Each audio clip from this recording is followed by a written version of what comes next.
Meeting. We all I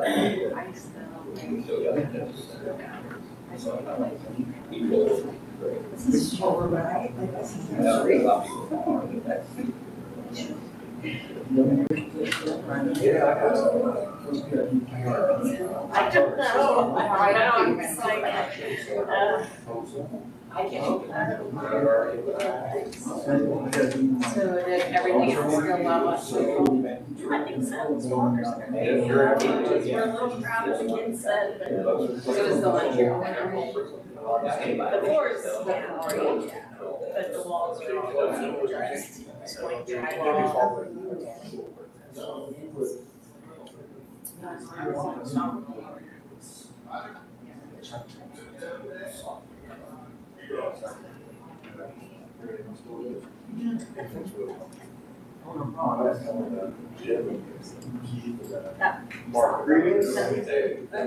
Mayor, how are you? Good to see you.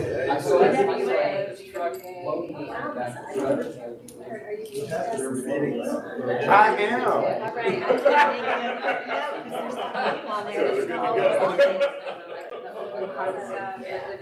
Do you want to switch seats? I don't need to. That's like. For the policy reviews, their first reads, we don't have to do the motions. So when we have the meeting in August, that's where we do the second reading and the adoptions. Okay. So unless there's other yeah, so that's just a. Good to be seen. Having questions. How's everybody? Hey, how we doing? Any of that, and then not a whole lot to sign on. Unless you are ready. How are you? Good. What's your trip? It was great. I understand that. What are you poisoned? Yeah, well, I understand.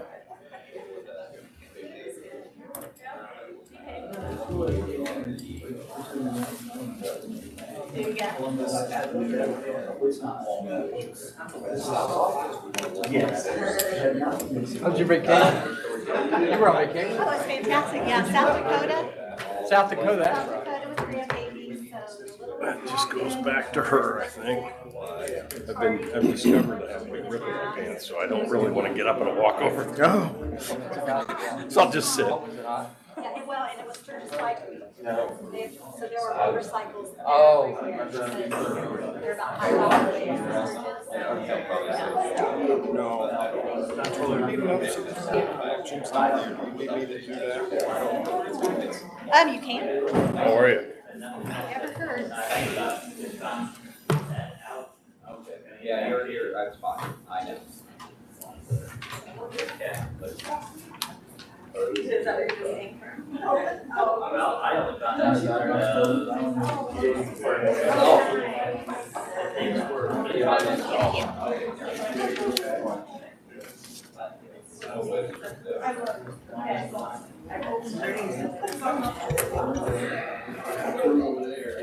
I know,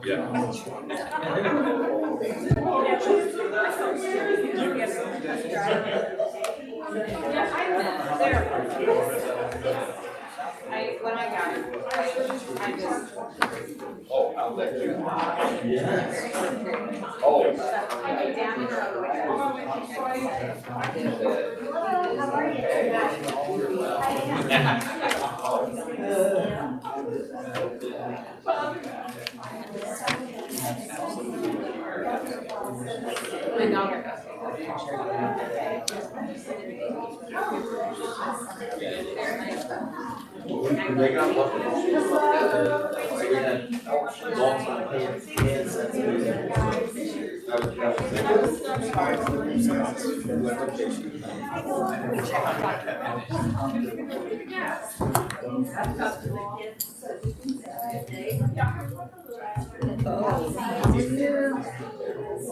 Ready for day one?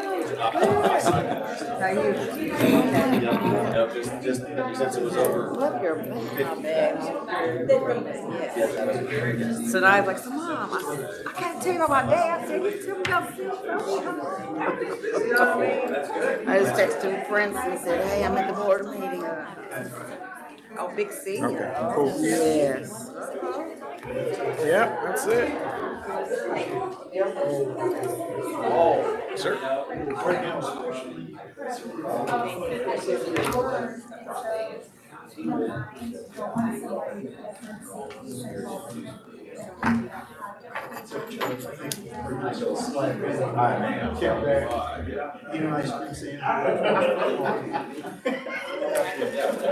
Sit over here and you want to say your things. I'm just gonna stay right in my little spot.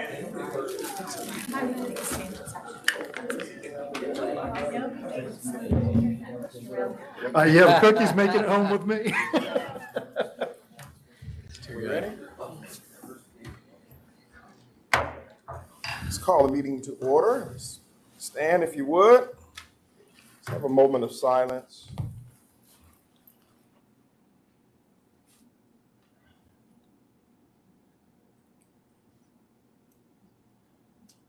Pledge of allegiance. I pledge allegiance to the flag of the United States of America and to the republic for which it stands, one nation, under God, indivisible, with liberty and justice for all. Thank you. Greetings to everyone tonight. Roll call. Mr. Williams is absent. I am present. Mr. Heater. Present. Dr. Bales. Present. Mrs. Barnes Griffin. Present. Mr. Irvin. Present. Mr. Lowe. Present. All right, wonderful. Our honorable mayor is here. You're up. Good evening. Is this on? Is it? Okay. It's nice to be first on the agenda, I tell you.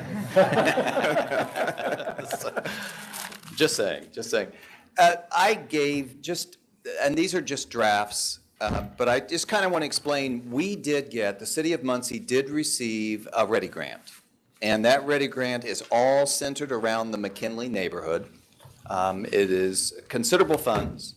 And we want to do some things to enhance that neighborhood. We view that as a positive for Muncie Central. We view that as a positive for downtown. We view that as a positive for the location of the new YMCA when that occurs. So once they picked that location, we determined that that corner at Walnut and Columbus, where the stoplight is, was going to be a key piece.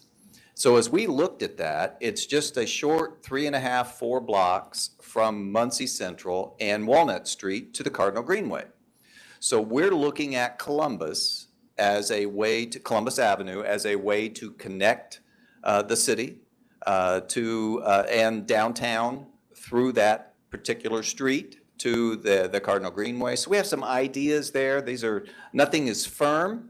I remember at one of the MRC meetings, which Mr. Lowe attends as the Muncie Community Schools representative, I said, I want to go get on the school board's agenda because I want to discuss how, we don't want to negatively impact, we want to positively impact. And he said, please do a traffic study first. I said, you're right. So we did that. I have forwarded that to him and to the Y, and I've had some discussions with the Y. So basically, this is just for me to understand what we need to do at the city as far as communication. So as we continue to move things forward, primarily with that intersection to begin with, we'd like to enhance it. We'd like to green it up a little bit. But we also want to make sure that it adds improved safety, maybe some crosswalks. All of that is being looked at. So I didn't know how you wanted me to handle communications with Muncie Community Schools. I don't want to do anything that's going to be negative on impacting buses turning in, although a lot of them seem to go north and come. We want to play with your traffic patterns, not negatively impact them. So just wanted a little bit of guidance on how you wanted that done. again, the traffic study is done. We now have it in engineering to make sure we can do some things there. A couple of things that we're still accomplishing. But these are just, this is just some ideas, and you can see what we would like to see happen over time. This is years and years and years type of scenario. The intersection is not, and some of maybe the first block or two might not be, but it just kind of gives you some ideas of what we would like to see go in that area. And so just want to open up the dialogue primarily. Nothing major to ask for at this point other than who do you want me to communicate with? Do you want me to come back as we have ideas, present it to the whole board? Do you want me to work through? So if you don't mind, I would first say that Chuck Reynolds and Chris Walker, so Chuck, our Okay. associate superintendent, and Chris, our high school principal, they really understand the student drivers, Okay. the buses, and so if you have conversations with them and they both give all of us a thumbs up, I would think our board then would feel pretty confident with what you were asking for. Very good. Then what we'll do is we will include you in some of the scheduled meetings. Some of those can be hybrid, a lot of them in person, but we'll figure all that out. And that was really the main reason I was here. We have big plans for McKinley. We hope to see positives. We want to connect the Greenway to the school. And then it's, eventually from the school on to the other side of the trail. So we see positive things, and we just want to make sure we're helping, not hurting, so. Well, Chuck would love one more meeting to be able to put on his calendar. And we only meet 3 times a week, so it's not a big commitment. At 6:30 in the morning, Chuck.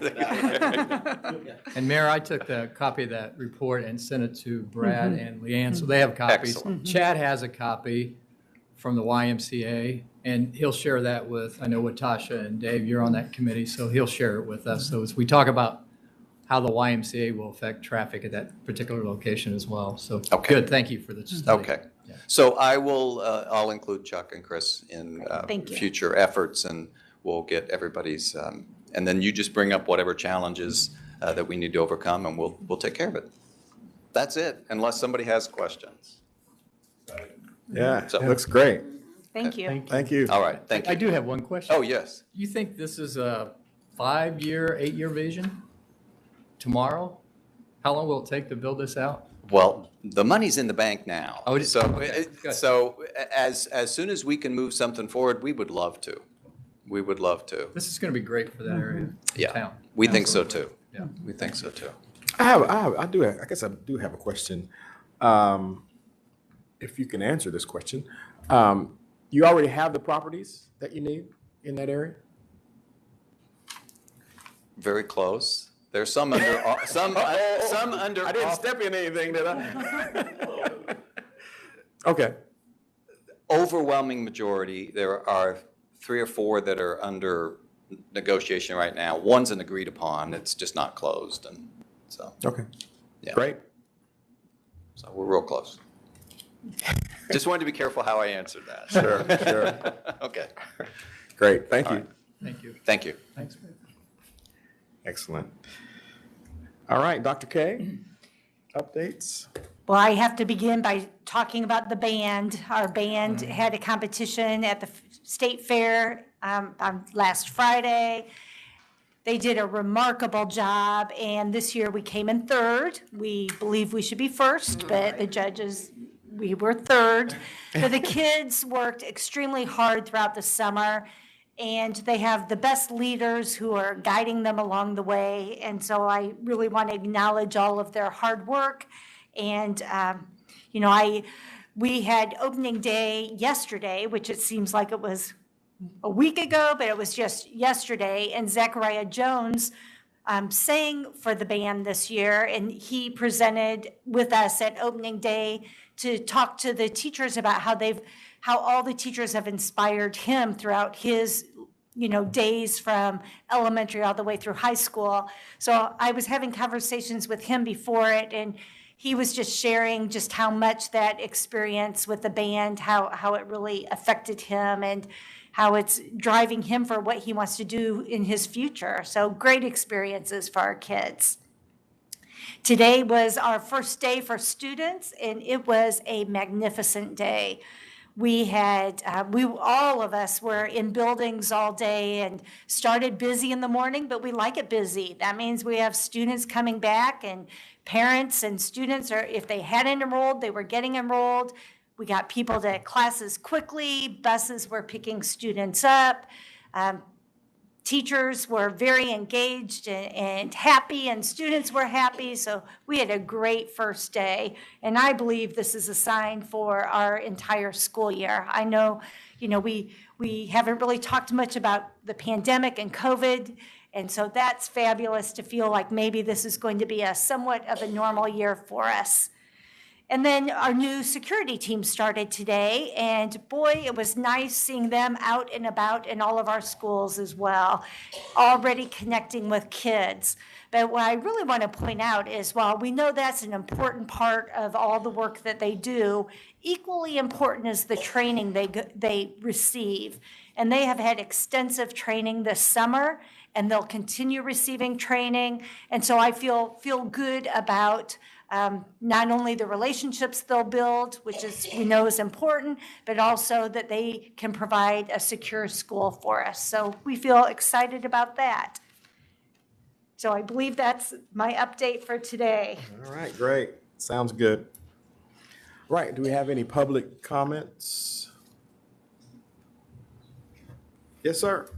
Come on up.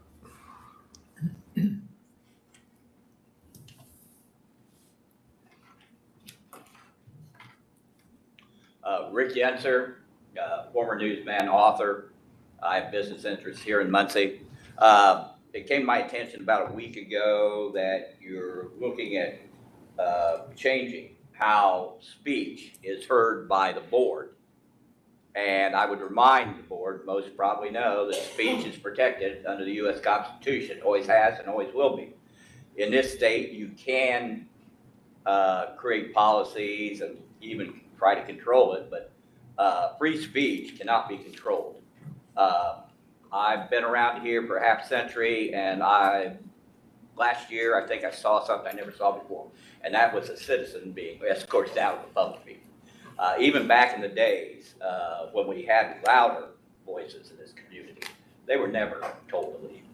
I would hope that the board leaves open anybody's right, whether it's a taxpayer, parent, students, anybody, because, it's our schools. I mean, we pay you to educate children. And on that note, too, I had some other people out west wonder why they set up boxes, modular classrooms at Westview, because that's usually an invitation that the school needs expanded or somebody couldn't count. And they were concerned about how those boxes were going to be used at that school. And I see down here on the budget, we got some budget things. I would hope you not raise taxes, because again, who's left of us? Homeowners, businesses, industries that pay taxes.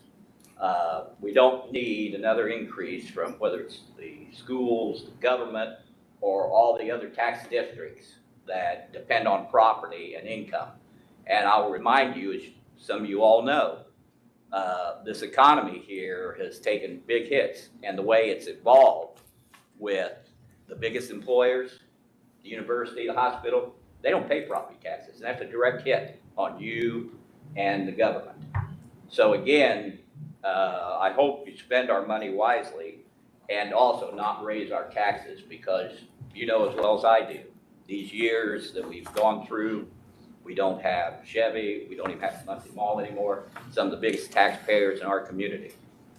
And on that note, I'm glad to see that we're improving a neighborhood and improving around Central High School, because again, it's needed.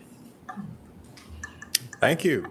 Thank you. Do you know, when I did my update, I didn't talk about the updates at EWA and Southview and eventually Westview. So just to add that we are very fortunate that we receive federal funds to be able to do upgrades at those schools. And East Washington is almost complete. We're got a major part done at Southview. It will continue throughout the year. Westview, they're just beginning some of the stages to be adding on, but all of that came from the federal dollars that came to school districts to help air control, how expanding so that students aren't so close together. And so some of those reasons we were able to use funds to renovate some of our schools. That's great. Okay, let's look at our consent agenda. I just want to point out in the personnel section, we have Teresa Shreve, who is retiring, 44 years of service to Muncie Community Schools. That is a lot of time, so we appreciate her. Any other questions about anything in the consent agenda? If not, I'll entertain a motion. So move. Second. It's moved and seconded. All in favor, say aye. Aye. Opposed, same sign. All right, moving on, Mr. Walker, Latin Honors System. Well, good evening, Dr. K, members of the board, and central office team, and everybody joining us tonight. So I think what we have in front of you in your packet for action this evening is actually something that we've discussed several times. And when I say we, typically that was our students at the podium. Julie's been our faculty sponsor for our student advisory board the last couple of years. And one of the things that was near and dear to them 2 school years ago was moving away from our class ranking system to more of a Latin honors or an honor graduates program. So we have worked with our student advisory board this last school year to come up with a formal proposal for the board's action. If approved, it will go into effect for our 9th graders that just started today, the class of 2026. And my youngest, my daughter, was in the building today, and it's hard to believe the time has gone that quickly. But so in 4 years, we'll be revisiting this very quickly, even though it seems like a little bit of time from now. But essentially what we are doing is asking the board's permission to move away from a class ranking system at Muncie Central where we would recognize a valedictorian and salutatorian, and to an honor graduates program and based off a Latin honor system, where then we would recognize students based on how they performed in their cumulative GPA. The rationale behind that is essentially trying to encourage our students then to take a course of study that's interesting to them or their career pathway, and not just simply chase a weighted grade. If you're chasing that weighted grade for that class rank, then you're going to take courses that the first question is what's weighted and what isn't, as opposed to what am I interested in and what could help me down the road as I go into my career or I go into something after high school.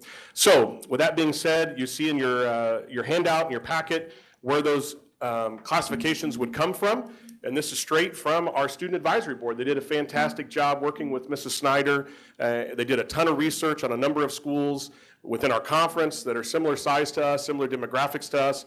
There are a number of high schools that have moved to this model, and we'd like Muncie Central to do that as well. So if students meet all of the graduation requirements, they have an overall GPA of 3.5 or above, and that is in our cumulative weighted GPA, and they attend both semesters their senior year, then they'll be eligible for the Honor Graduates program.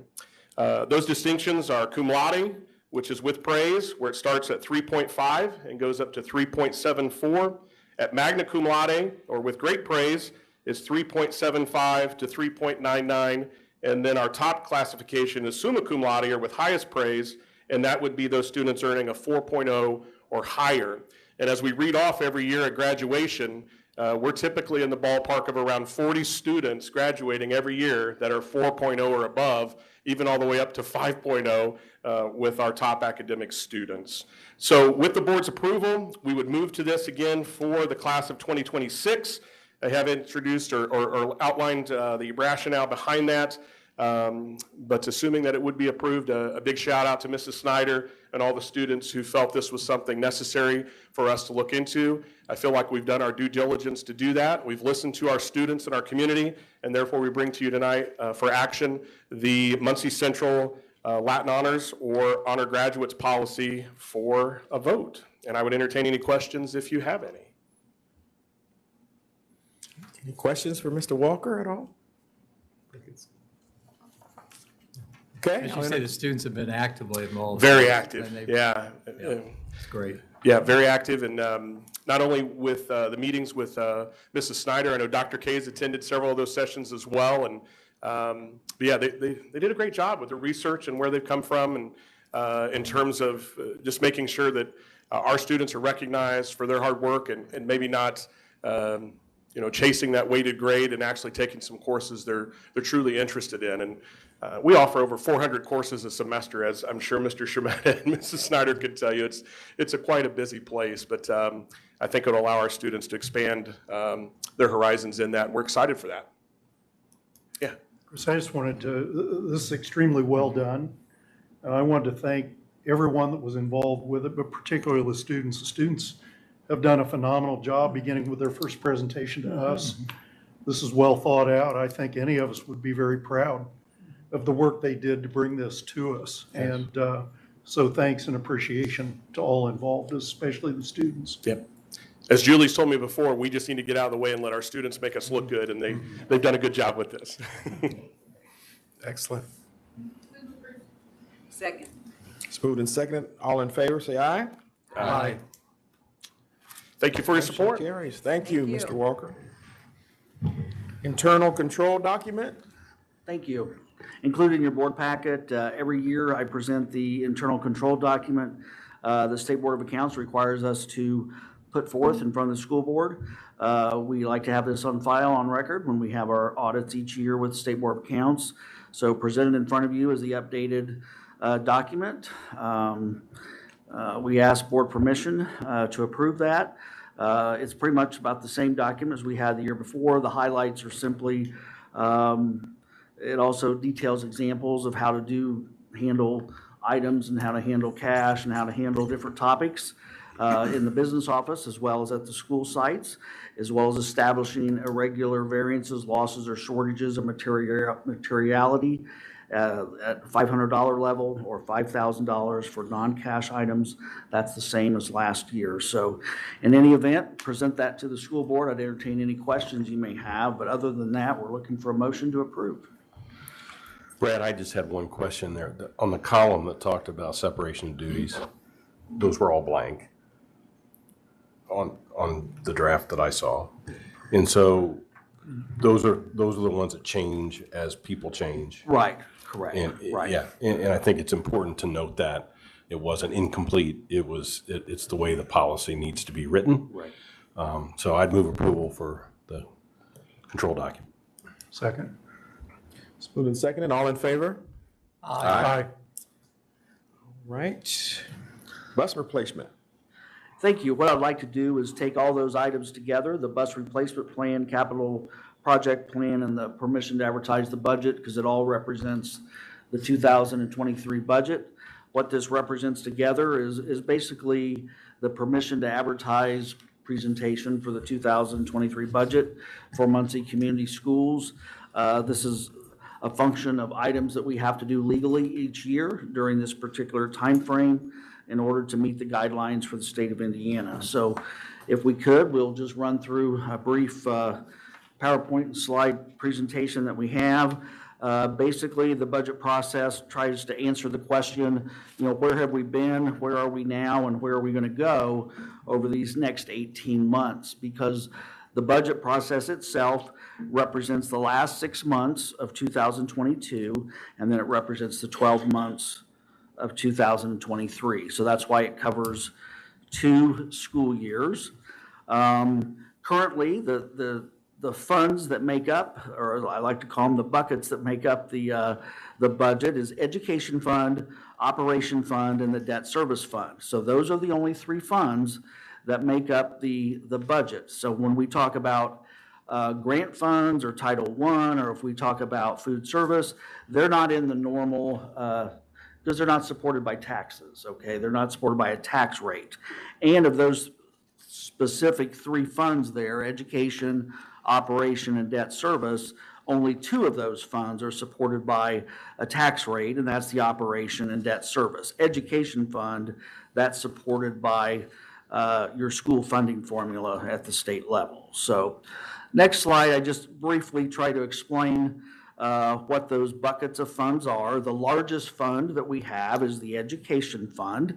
And basically, about the best way to describe it is all the costs that are incurred at a school building almost represent everything that's in an education fund, with the exception of utility costs. So everything related to direct instruction or supporting the instruction, teacher salaries and benefits, whether it's the aides or the teachers, curriculum administration, the technology, that all represents the expenses that go into that fund, if you will, or I'll have a pie chart in just a moment. But basically, that's our largest fund. Last year, the state-approved education fund budget was $34.1 million. For 23, we're going to advertise a little bit higher, $36.7 million. And that's really, we're advertising higher because the state's giving us more money. They're giving us more revenue because of the school funding formula to pay teachers. So that's why that fund is going up just a bit. And in that $36.7 million of spending, it does not include the transfer of $6.5 million, or 15% is what you're allowed to move to the operation fund. So your next slide is really my attempt at a pie chart to just try to show the education fund. So as I broke down on the previous item, we have $36.7 million we'll ask for appropriation. Total spending is $43 million. That actually represents the transfer that's in there. The largest piece of pie there is the salaries. If you add the other big slice, that's the benefits. So $25.8 million of salaries, $7.8 million of benefits, which represents about, as you can see, almost 80% of that entire pie chart. The green amount is that's the transfer of $6.5 million to the operation fund, and the other items are just much smaller items that make up the education fund. But I just wanted to at least show you in a graphical form how that looks. The next item is the operation fund. If everything that's in a building pretty much goes to the education fund, everything that's not in a school building almost then goes to the bucket of the operational fund spending. So that includes almost the things that are in this particular building, the administration building. It includes district administration, includes the business office, it includes our transportation department, maintenance and utilities, repairs of buildings and buses. Yes, we do have Auxilio for our outside transportation company, but we also still have a few white activity buses that are paid out of there as well. This is supported by a local tax rate. This last year, our state-approved operation fund budget was about $12.6 million. This next year, we're going to advertise a slight reduction, $12.2 million. And really that's impacted because of the tax caps. In 2022, we were impacted about $10.6 million. The estimate for tax cap, a little over $11 million for 23. Usually our experience has been it doesn't usually hit as high as the estimate they usually give us, but that's the estimate that we were given for this year. So I think the next slide will be the pie chart for the operation fund. That just shows again how we split out a little over $12 million. The largest, well, I guess we have all kinds of colors there. The big one on the it's blueberry pie. The SSC maintenance and cleaning contracts with SSC, our outside vendor, that's a little over all costs combined, a little over $3.7 million. Their contract's not as high as that, but that's what we've appropriated. The transportation, there on your lower right, the red piece, that's a little over $3 million for transportation expenses. Utilities, that's another $2 million in the green. In the purple, that represents labor costs. Security is the next one up, a little over $675,000. We have benefits of right under $500,000 is the orange slice, and some of those other costs are just a little smaller than that. So that kind of represents what operation fund looks like. Your next slide probably shows a bar chart of the operation fund budget and where that has gone over the last 4 years. As you can see, I'm really kind of advertising spending less money over these last few years, and that's indicative of the tax cap that's basically keeping us, we're not growing in what we're allowed to spend out of that fund. So that's why we're trying to be very careful in how we handle things. It's really been a blessing this past year, or really this three years that we're in, because we've received $34 million in federal ESSER funds.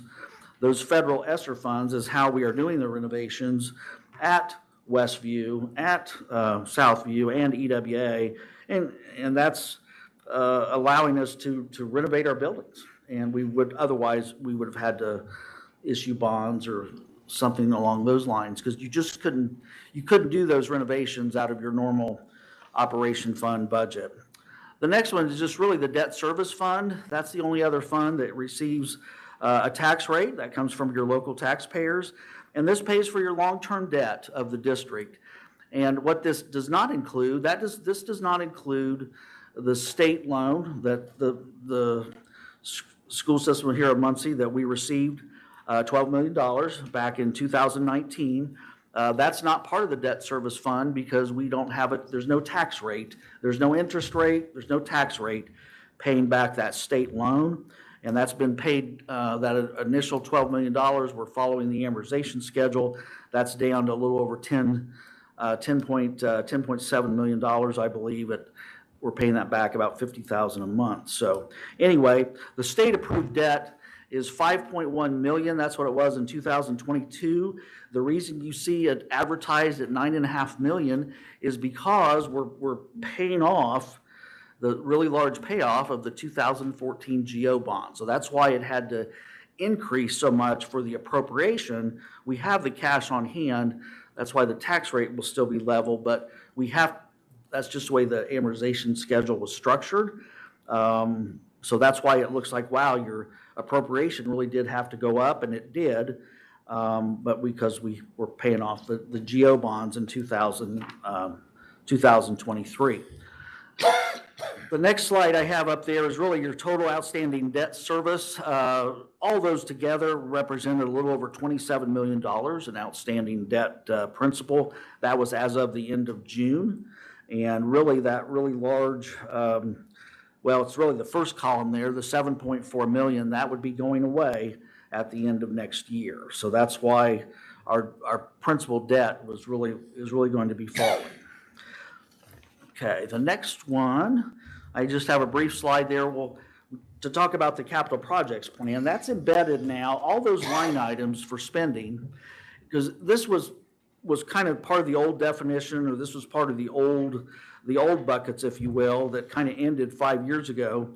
But the DLGF, Department of Local Government Finance, they continued on with the term capital project plan, and now we just include those spending for capital projects plans. It's just embedded within your operation fund. And really what that means is anything you're doing for roofs, doors, and floors, or maintenance and facilities, that was part of capital project plan. So I did kind of group that together, and just to let you know, that was about $2.7 million. We really don't group, we don't have specific projects that make up the plan anymore. As I list there, that last bullet point, long-range strategic plans, such as what we had identified, let's say on the improvement for the football field and the football stadium, that's taken care of by issuing debt or issuing bonds. That's how that is taken care of. It really doesn't come out of the normal spending for operation fund, anything that's a long-term project. So the next item is bus replacement. And yes, we still have a bus replacement plan. We just have seven white activity buses that we use in our district. All the big yellow buses you see are from Auxilio. Auxilio owns all those yellow buses. We own the small little white buses. Our little white buses are used for ECA trips here at the MAC or any other activities, and they have a limited number of riders because they only have 14 seats. Auxilio is our outside bus company. Their costs are not paid. Their Auxilio costs are paid out of the operation fund. And I just go ahead and mention that MITS, the city transportation, is usually used for our normal public transportation of the majority of middle school and high school students, the exception being if you have special needs or special services.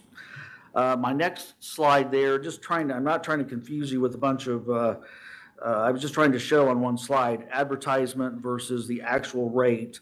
So the first thing I was just trying to show you, education fund has no tax rate. Education fund has no tax rate because it's not supported by that. It's supported by only your school funding formula. So no local taxpayers pay for that education fund. That's supported by the revenue we receive because we have enrollment. The operation fund and debt service together, those are your two funds that receive the tax rate. And there are certain tax caps in place that really impact the operation fund. So what we've done this year, we're advertising about a 91-cent tax rate. Last year we advertised for 92 cents. It's going to be cut, of course, by the DLGF. So we expect that rate obviously to fall. The same thing with debt service. It's advertised high, it will be cut. So I'm just showing an advertised tax rate of $2.45. It was advertised last year at $2.18. Our actual rate is $1.25. The next slide just tries to explain how we do that with the Department of Local Government Finance. If you advertise your tax rates high, they can only be cut by the DLGF. Once advertised, a budget cannot be raised. It can only be cut. And once advertised, a tax rate cannot be raised, only cut. So we try to tell the public, tell the school board, this is our level of spending that we expect to happen. We're not going to spend any more than that on those level of appropriations that we've presented to you tonight. And just a side note on what happens to assessed valuations in the district. If your assessed valuation goes down, in other words, if you do have factories that close or the mall goes belly up, that means the remaining taxpayers have to pay more. They have to pay more of that levy, so that makes the rate go up. So normally, you do like to have economic activity. You do like your assessed valuation to grow, and that way, as the more your assessed valuation grows, the more it spreads the wealth, spreads the tax paying over more taxpayers. So anyway, that's just a brief explanation of that.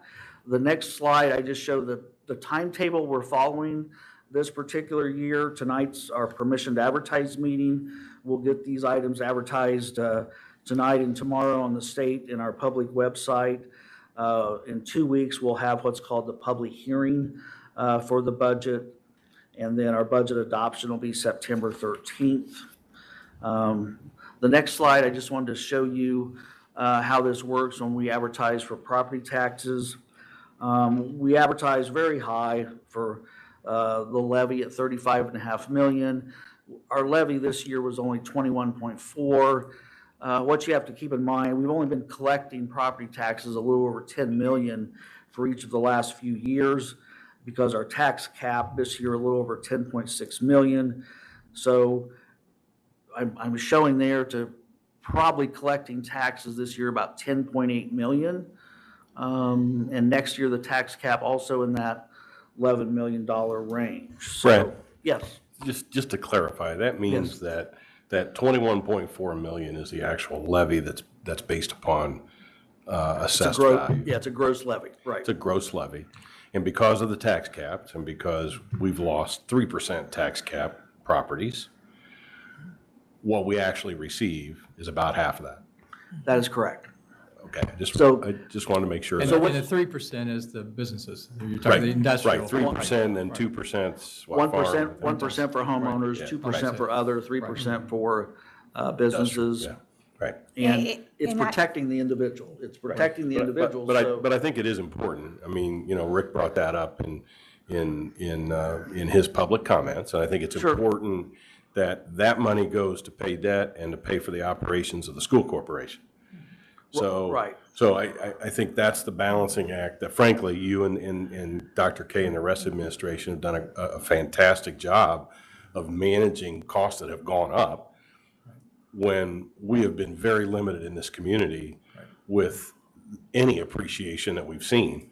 I mean, we've seen some home appreciation, obviously we have, but it's been a pretty big headwind, and current we're swimming again. So I just want that clarification to be made that I think you guys have done a great job of managing what will continue to be a pretty tough number. And I think 2 weeks ago, Jim brought that up, that the operations fund is the fund that is hard for us to manage because there's a lot of things we need that need to be paid only out of that fund.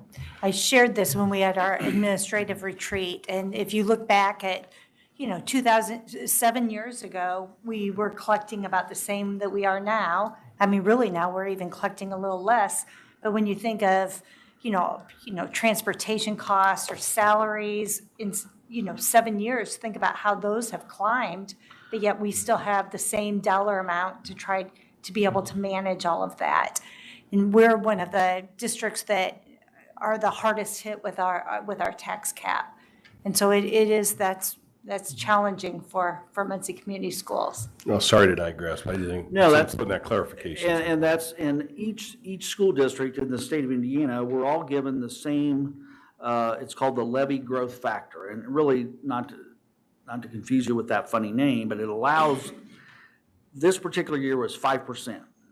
So every school district in Indiana got that number, 5%. So everyone was allowed to grow their operation fund levy by 5%. That's calculated with the state economic indicators, and however they figure that, I don't know, but every school district, it's 5%. So they're assuming that everyone's allowed to grow it at that rate, and that's fine. It's just for us, we have the tax cap in place, and I'm not complaining, I'm just saying that's how that works. So we always try to make sure we advertise as high as we're allowed to cover that excess, to cover the levy that we're allowed to advertise for, but it doesn't mean you're going to get it, okay? So for us, in our Muncie tax-paying community here, the tax caps are that backstop for the taxpayers, that it protects them on when they pay their tax bill on May 10th and November 10th. So, but that just shows you how that works. And I'll have another slide that comes up here right before we're done that shows you what we've collected on property taxes through the years. Just a few notes and assumptions here as I jump back to the education fund. And really it's good news in a way. It just shows the state fiscal year basic grant of a little over $43 million for the fiscal year. That translates to the calendar year of a little over $42 million. As I told you, we operate on a calendar year basis, okay? That's how we operate our accounting. That's how we operate. That's how the budget is set up, on a calendar year basis. But they give you the funding formula based on a fiscal year basis. So I always like to just show at least fiscal year and calendar year and how that works. But in any event, a little over $42 million on a calendar year basis, $43 billion on this next year's fiscal year. And what's the big trigger on the education fund? Well, it's your enrollment. It's our enrollment that we would expect to have at the next count, which would be in September. That is adjusted then in the next count after that, which is the February of 23 count.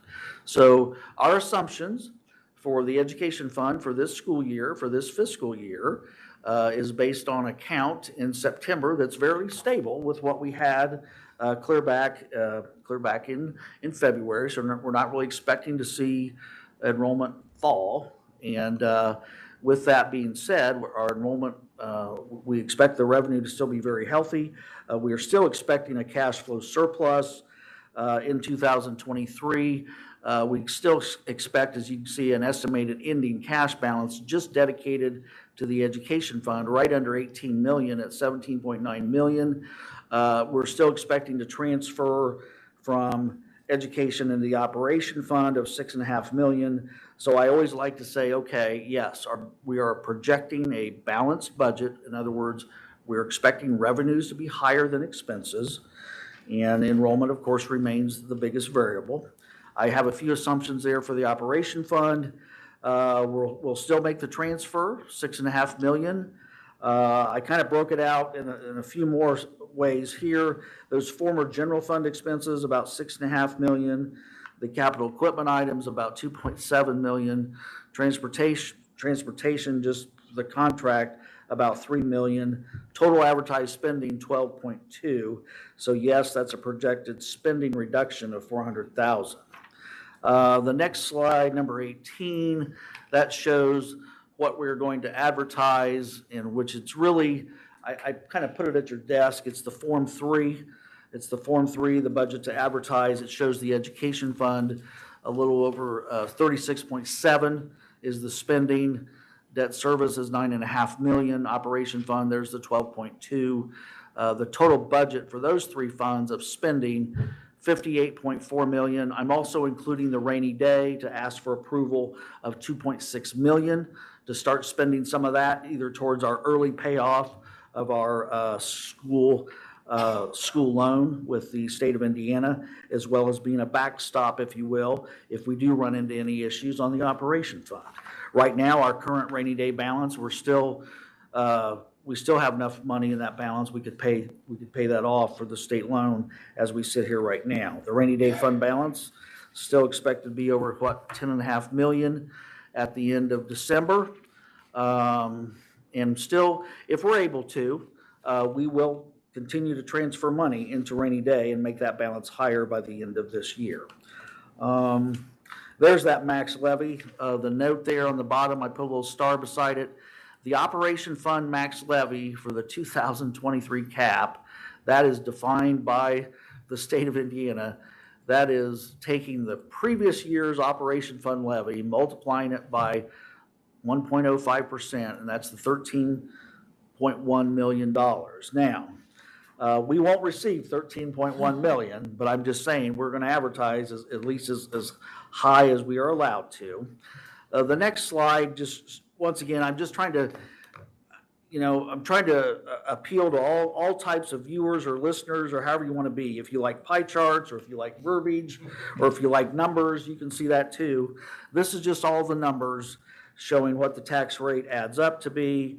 We're going to still advertise a tax rate of 2.44. You can see our assessed valuation, our actual assessed valuation, 1.7 billion is what we had on assessed valuation. We only use 1.4 million for purposes of the budget, because you always try to only use about 85% of the actual.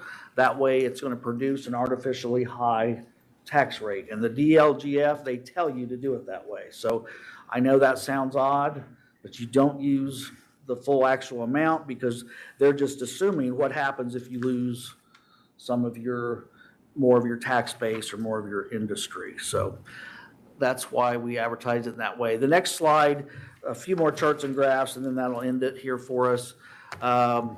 What that shows is the cash flow for the education fund. And this will always be important to me to be able to show you in our education fund, you always would like to have a positive cash flow. You want to be able to receive more revenue than what you are spending. So as you can see, obviously 2016 was really bad. That was the minus 10 million. We have been positive, very much positive cash flow ever since.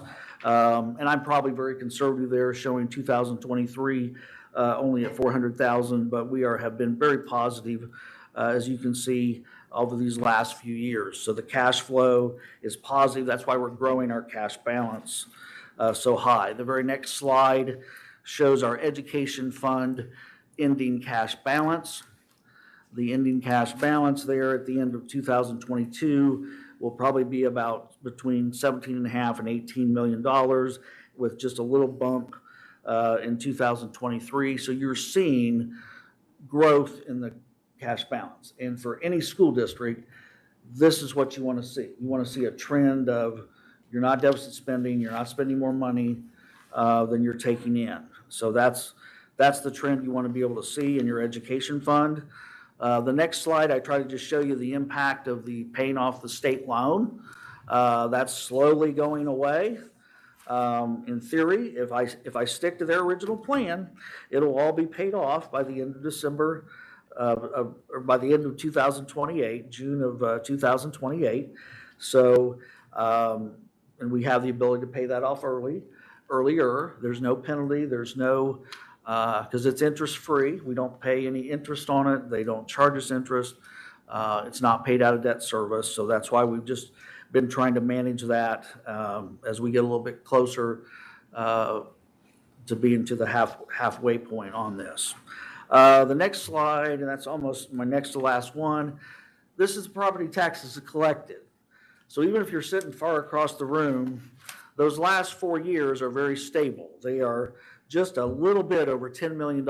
So for the last 4 years, we've only collected just a little bit over $10 million in local property taxes. And that's, so what do we do with those local property taxes? We have to pay our debts. You pay your debt service, and you use the rest of it, goes into operation fund. And then in your operation fund, you're allowed to transfer 15% of your revenue from education, you transfer it into operations. So that's how we've been making this work. And then we've been allowed to do a couple of those other transfers called the waiver for protected taxes. So that's how we've managed to survive in the operation fund, even though you're not seeing growth in the property taxes. So that's, and I guess I don't see that changing yet. So I mean, that's just where I have to go. Here is just my last page is really just, it's about questions. Basically, we will, the final piece of this would be, I'll try to answer any questions you may have. The final moment here is I'm just asking the school board tonight for the ability to advertise this budget, advertise the bus replacement plan, and advertise the capital project plan. And I will do that according to those state guidelines. So in any event, I guess I'd turn it over back to you. If you have any questions, I'd be glad to try to answer them. Phenomenal job as usual. He created this question sheet for me, because these are, Okay. I'm like, these are my questions that I always ask these things. Right. Well, I've just learned that it is overwhelming. I mean, I've done this, this is year 24 for me, I guess, doing this. And it's hard. The biggest challenge is making the numbers work. And for us, it's definitely your biggest variables you always have is enrollment, trying to predict the future. And if I was really good at predicting the future, I wouldn't be in this job. But so you have to deal with known numbers. So you try to look at where you think your enrollment's going to go. We're expecting our enrollment to be stable. Okay, so that's how this is based upon. The school funding formula is about $500 higher than it was just 2 years ago. So that benefits us, even if you have a slight decrease in enrollment by getting $500 to $600 more per student, because that's what the legislature did. They dumped more money into that formula. So that has really helped schools, even if you have declining enrollment. 10, 15 years ago, it was like a weighted average approach. If you lost enrollment, it was more weighted average. Now it's usually pretty urgent. Your enrollment goes down in September, your funding formula, they're going to cut you in November and December. So I guess I'll stop. I could talk all night about budget, but I don't think you want that. So It's too bad you don't like numbers, isn't it? Yeah. I really do. This is really a challenge. I really like this, and coming to Muncie has been a challenge, but it's been very satisfying, and we're making a difference. And that's what is important to take away, I think, from those graphs, that at least we're trending in the right direction. And the operation fund remains a challenge. So I think it's also important to restate what he just said about the state. They are raising and allowing us more money in the educational fund, and thank you to them for That what is they're helpful. doing with their support. Yeah. It helps us tremendously. And it helped that we had more students last And year we had more also. students as So if well. anyone hasn't Yeah. registered, please register and bring your students to Muncie on Community down. Schools. Right. No more questions. I'll entertain a motion for all of these. Right, thank you. Move to second. Moved and seconded. All in favor, say aye. Aye. Oh, same sign. Thank you. Great job. Thank you. Great job. Yes. Great job. Fuel contract? Yes, so this is for fuel education, not necessarily petroleum no, not petroleum education. So fuel education is our partner for our online school. We partner with Fuel Education, formerly known as K-12, to provide in-person virtual teachers for our Muncie, our now Muncie Virtual Academy kids. So it is very similar to what we offered during the pandemic, where we had a teacher that would lead a class of, a pretty large class, but they would lead live taught instruction for them at least every other day. So again, to provide that online live instruction, we partner with K-12 to do that, just because it's more cost effective. So not that we don't continue to support our students that do that. We have Mr. Troop, who serves as the principal of the Muncie Virtual Academy, and also the assistant principal, one of the assistant principals at Northside Middle School. And then we also offer some special education resource services to support some of our students that need additional support that are also in the Muncie Virtual Academy. So the contract you see, or the agreement that you see in front of you, is a partnership that we're looking. We kind of guesstimate by the end of the year we'll be at 200 so seats in our Muncie Virtual Academy. And the really terrific arrangement that we have with Fuel Education is that they charge us for those seats on our count days. So we're not paying for seats that we're not using. On our fall and our spring count days, we do a dipstick and pay for the amount of seats we're using at those times. So again, this contract I'm asking for approval to enter in with Fueled Education,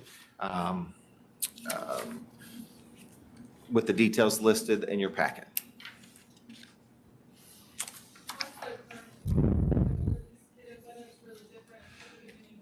It is. So I checked this morning, and I believe we were only at 68 so far, but we had a number of students in the queue to get them enrolled.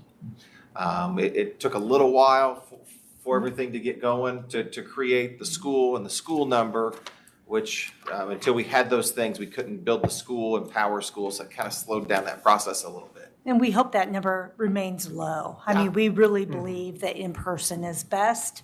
We still have some families who have found other options work better for them, but, we're proponents of please come into our schools.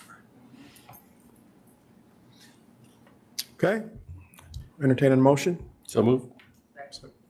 Moved and seconded. All in favor, say aye. Aye. Opposed, same sign. Thank you. Thank you. All right, we have some board policy review. We do not need to take action on this, but we just need to review. So we were going to have Mr. Williams talk about these, so here we go. So the first one is, you'll see that it was adopted in 2016, and this is really for assigning someone that's an ADA coordinator or Section 504 compliance officer. What the only change to this is Jenny Smithson is in that role, so we swapped out the person who's no longer here and replaced it with her name. And so this is a pretty easy one. So the point of order is next meeting The next approve meeting, these will policies. yes. So these are just giving you a time to review and the public a time to review and provide some comments. The next policy is displaying student work. So if you recall last fall, when our attorneys did a review and made some recommendations to us after the incident at Central High School. One of the recommendations was that the board should adopt a policy on displaying student work. And so Amy Fox with Churchill and Antrim worked on this policy for us. She looked at many other school board policies that they have, and that's how we got this policy. And then the last one is the one about public participation at board meetings. And so last session with the General Assembly, they created some new rules regarding, recommendations for board meetings. And so we really just adopted what was put into place. I know that we all value hearing from the public and hearing from our constituents. Absolutely. So you'll have time to review them. If you have any questions, don't hesitate to send them our way. And that last policy is reaffirming the fact that we want to make sure that we have time and space for public comment. Absolutely. Which some systems were not, which is part of why the legislature required, if I'm not mistaken, correct me if I'm wrong. But that's correct. So it's no change for us other than language. And some of it is just, usually we would allow people to sign up the day of our meetings, and now this really wants you to post it, and you would have to have a sign up 24 hours ahead of time, which Cindy's already created the form and has everything ready to go, and we'll make sure the public is just really aware of that so that they have opportunities. In every state, we're just copying verbatim what the state passed. Okay. So, I don't know so this is really what, from the interpretations from our attorneys and the way that they drew up some policy, yes. So those 24-hour forms just say they would be able to come to the administration building, do something electronically? How would they? As far as signing up They for wanna it, sign it. they could do one of both ways. One, it would be right on the website where they could just go on and sign up, and that would come to us. And the other way, if someone came in and said, I want to get my name on there, we would make sure that we would get that added too. So we are not trying to restrict anybody for being able to come to and speak at our meetings. Thank you. Okay, thank you. Any other dialogue from the board tonight? I have a couple points of clarification since it's the beginning of the school year. Dr. K, can you just talk about our food service and how we still offer free breakfast and lunch for our students? Absolutely, because, a lot of people are hearing that some of the COVID relief that was going to schools, where all schools were able to offer breakfast and lunch and not charge, that's gone away. Well, we actually we're the community CEP, eligibility program, that's us, community eligibility program, which means we qualify for free breakfast and free lunch for all of our students. And so nothing is changing with our food service. And just to clarify, families do not need to fill anything out for that. Not yet, not for the free and reduced lunch portion. Just textbooks. Yeah, just for textbooks, which is coming. The state was delayed with their new format, so I'm a few weeks behind, but hoping early next week to get that open for the few families that do. Great, thanks. I just wanted to help some of the families. Those are some of the questions I was getting, and I know how stressful that extra cost could have been. So I'm glad we can still offer that service. We're very grateful for that as well. Yeah. And then Dr. Reynolds, can I just follow up? I know it's been, summer and people are gone and we've slept a little.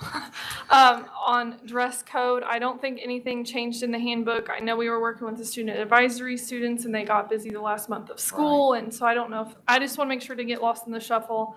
I know it's not high on the priority list for the big kids, but the students certainly want to know if that change is still coming. Yeah, we have to revisit that. We've not made that an opportunity to do that yet. Yeah. Yes, that was the first question my own 8th grader had, so I just wanted to make sure I got that out there. So thank you. That's all I had. Thank you. Well, I'm glad we had a great first day. It was. Yeah. Me too, that's and we want this for 182 more days. Thank you all. Yes. Yeah, great job. All right, any media? No media? All right, motion to adjourn? So Second. All in favor? Aye. Aye, aye, aye, aye. No, it's. Have a great night. We are adjourned.